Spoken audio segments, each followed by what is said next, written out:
guys. So last day namin dito sa Escapuro sa pag-dive sa araw na to. Oh, pala. Yan po ang ating mga kasamahan na freediver. Kakarating lang mula sa night dive. Yan. So yung mga kasama natin dito tulog pa. Good morning, Escapuro Show! Yan si Bro Shin, si Bro Robert Wasawas, tulog na tulog pa. Excited na yang umuwi.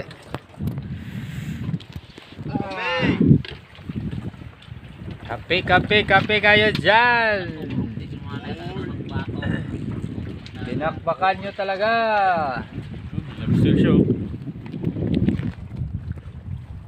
Dyan oh, low tide mga lods. Klarong klaro. Ano?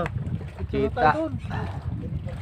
Pwede manginhas doon sa banda doon. Langoy ka lang.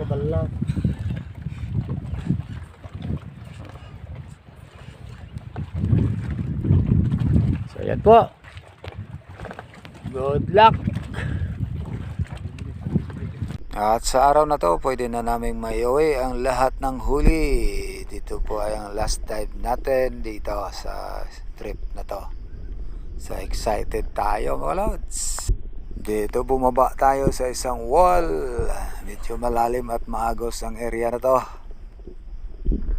Medyo maganda naman ang fish activity at maganda ang visibility. Nasa 25 meters to 30 meters.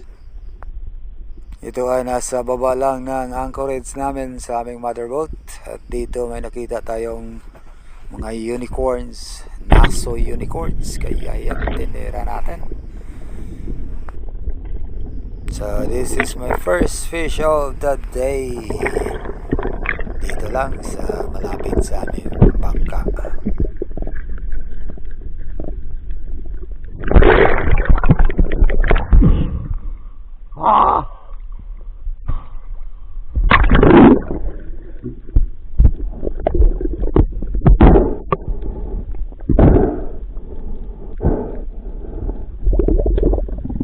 By the way guys, if you're new to this channel, please do not forget to subscribe, like, and click the notification bell para updated kayo sa mga bagong uploads natin.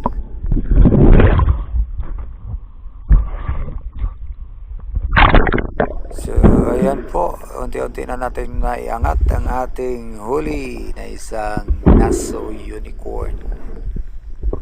Masarap din ang isda ito sa kilawin o kaya sa inihaw.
Next drop natin, may nakita tayong isang sweet lips, kaya sinundan natin ito.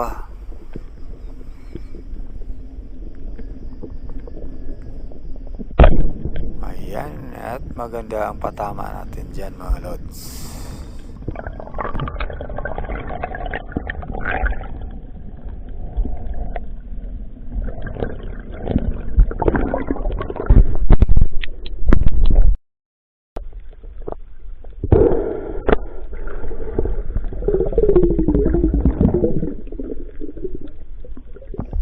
isang Harlequin sweet lips ang huli natin. Ito ang common na sweet lips dito sa Scarborough Shoal.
Muli na naman tayong bumaba. May isa na namang sweet lips.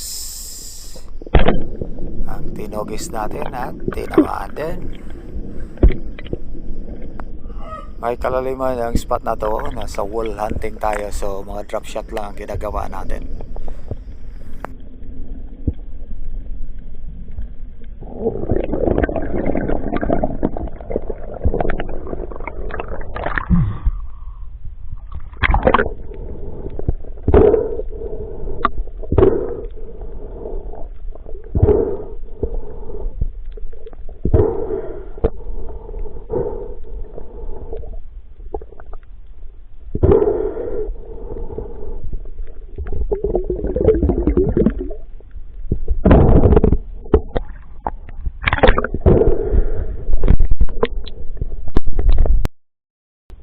May magandang fish activity sa wall na to kaya binaba natin. May nakita tayong isang Maori snapper. So yan, pre-falling pa rin ang ginagawa natin. As I glided down, moving closer to my target na isang Maori snapper, sa bandang kaliwa may nakita tayong isang malaking mangrove snapper. Kaya tinutukan natin pero mabilis itong lumayo. At binalikan natin yung Maori na umangat na. At ang tirahin natin ito, daplis lang ang tama at nakawala pa. At dito umangat na lang tayo at nag-relax. Ilang sandali pa habang tayo nagpahinga, may dumating na isang malaking dugtog tuna. Kaya ayan, nag-drop bomb tayo at tinira. At nahuli at natamaan naman. Sa bilis ng pangyayari, di natin nakuha ng actual shooting sa isdang to. Kaya ayan na lang po, pasensya na. Nagtitipid kasi tayo sa battery sa ating camera. Mahirap ang charging dito sa Scarborough. Kaya malimit na nangyayari. Pag mabilisan na ang pangyayari, hindi natin makuna ng video. So sayang, mga malalaki pa naman ang nadadali natin pag ganitong sitwasyon. As usual, selfie time na naman. Dahil siyempre para makita ang kagwapuhan natin dito. Yan, nauna pang mga isda mag-selfie sa akin. So, yan po ang ating personal best sa trip na to. Isang dugtog tuna at 11 kilos.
Sa ating pag-abanti, may nakita tayong isang redmouth grouper, kaya binawasan na natin ang ating rubber. Dikit ito sa bato, kaya ayan, maganda naman ang patama natin.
At dito bumaba naman tayo at may tinira tayong isang sweet lips at maganda naman ang patama natin dito.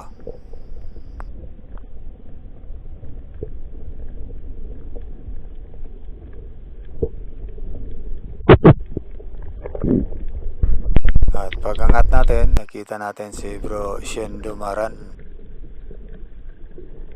May tinira din siyang isang snapper.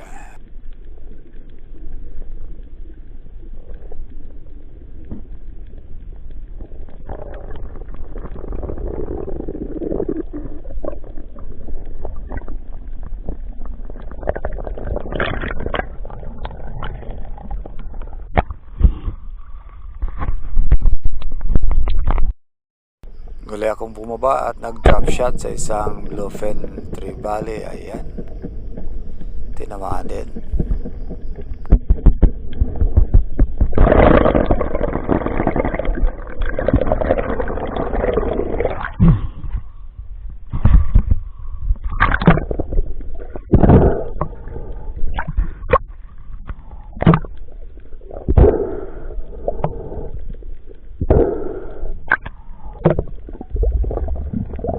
Ayan po si Bro Shen Dumaran sa kanyang huling lane snapper.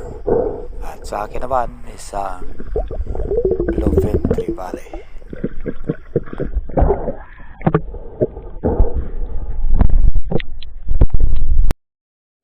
At ito, nakabalik na kami sa aming motherboard na kung saan napakalayo ang nilangoy namin. Salamat pa sa kaunting agos. Kaya challenging ang ginawa namin ito. Pero humirit pa rin tayo ng ating last drop dito sa baba ng aming bangka. Yan, dahan-dahan tayong bumaba para sintahin ang ating target na maliit na isda. Isang rainbow runner yata ito, hindi ko na matandaan, o galunggong, pero natamaan naman to. So yan po ang ating last drop sa first trip natin dito sa Scarborough Shoal. On board the fishing vessel, the Legendary Joe. Huli namin, ito huli ni Bro Shen at Bro Robert Wasawas. Sa akin naman yung sa kabila.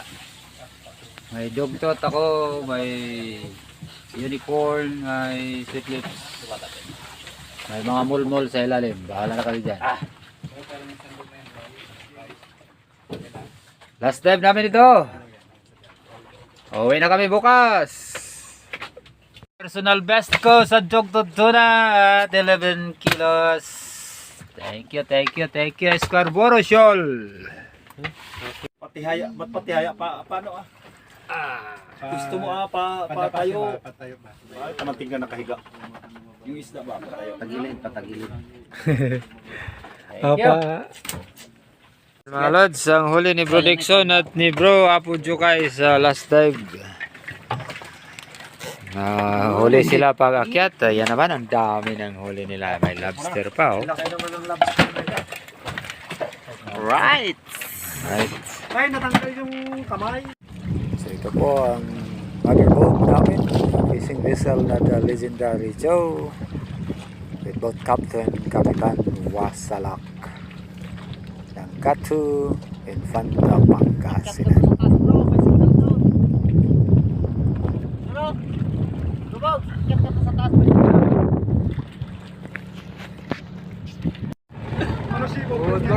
Good morning. So ito po yung Scarborough Shoal sa Tide. Yan. So goodbye for now, Scarborough Shoal. See you later.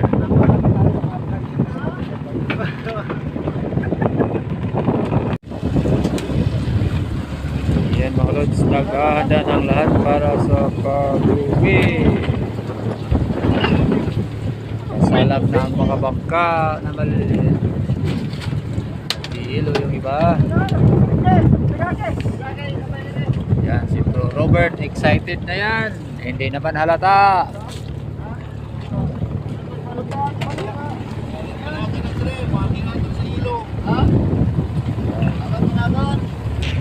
Lobster na iuwi. Pinapatulog muna.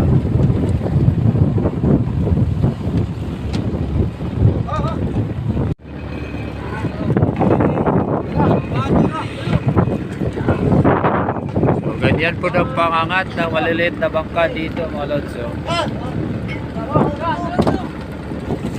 Apo, humila ka.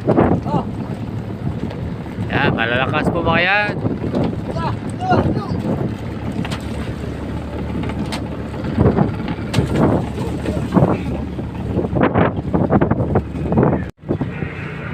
So finally, we're leaving the Anchorage area dito sa Scarborough Shoal. Papauwi na kami sa Pilipinas. Magbibiyahe na naman kami ng 24 oras. Laking port namin ay ang Cato, Infanta, Pangasinan. Siya po, excited na mga yan. Oh. Tigam na daw sila. Tuyo namin nadala at mga isda.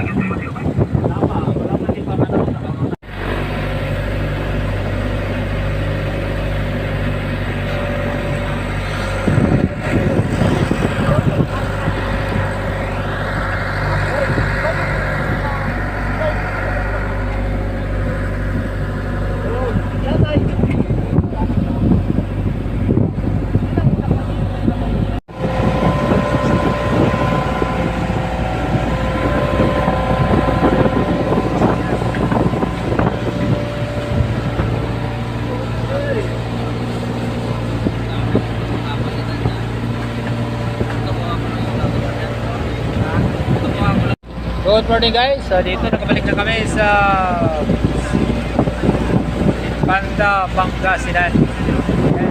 Ligtas na ito ni Usay at lahat na nakawin dito. Si Bro Apo, Bro Dixon, ang kapitan po namin yan. Yung dalawang buddies natin, si Numaran at saka si Bro Was na din ibang mga freedivers na taga dito sa Infanta. Finally, dito na. Yan po. Cato, Infanta, Pangasinan. Biyahe pa kami tungong Barwan mamaya. So stay tuned for more actions. Babalik din kami sa West Philippine Sea soon.